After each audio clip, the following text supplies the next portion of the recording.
Un autre événement tout aussi important, le Salon international des produits et services d'Afrique et de ses outre-mer, débuté le jeudi 7 novembre 2024 à Abidjan lors d'une conférence de presse.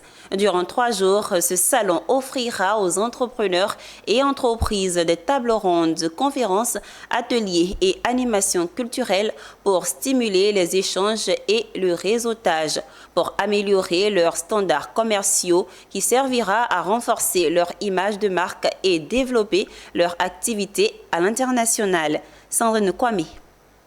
Les parties prenantes de l'écosystème de la finance numérique en Côte d'Ivoire ainsi que les acteurs publics et privés sont présentes à cet atelier de restitution. Cette rencontre co-organisée par l'Observatoire de la qualité des services financiers de Côte d'Ivoire et l'Agence de promotion de l'inclusion financière de Côte d'Ivoire avec l'appui du SEGAP est pour eux l'occasion de notamment connaître les résultats de l'enquête de suivi sur les risques de la finance numérique pour les consommateurs en Côte d'Ivoire et mesurer l'évolution qui a pu être apportée en matière de protection des consommateurs depuis 2022.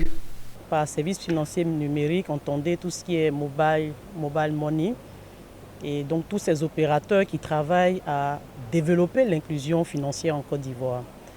Il s'est avéré qu'avec l'arrivée de ces opérateurs, donc des émetteurs de monnaie électronique, on a eu une autre consommation, un autre type de consommation des finances, dites aujourd'hui finances numériques. Il s'agissait pour nous aujourd'hui, après l'étude qui a été menée en 2022, de faire l'état d'avancement des critiques qui avaient été portées. On avait beaucoup de critiques liées aux fraudes massives, aux mauvaises transactions et également à la dispersion des données des clients. Aujourd'hui, nous avons noté une avancée significative avec notre partenaire, le SEGAP et l'APIF, noter une avancée significative des problématiques qui avaient été énoncées en 2022. La question sous-jacente, celle qui demeure, c'est l'utilisation des services numériques par le genre, donc par les femmes, et surtout dans nos milieux, dans nos zones rurales. Et c'est cette thématique qui nous réunit aujourd'hui. C'est une enquête par téléphone qui a été conduite auprès d'un échantillon représentatif des utilisateurs de mobile money en Côte d'Ivoire. Et les résultats ont permis de révéler une amélioration significative avec une baisse de l'exposition aux principaux risques des utilisateurs des services de mobile money.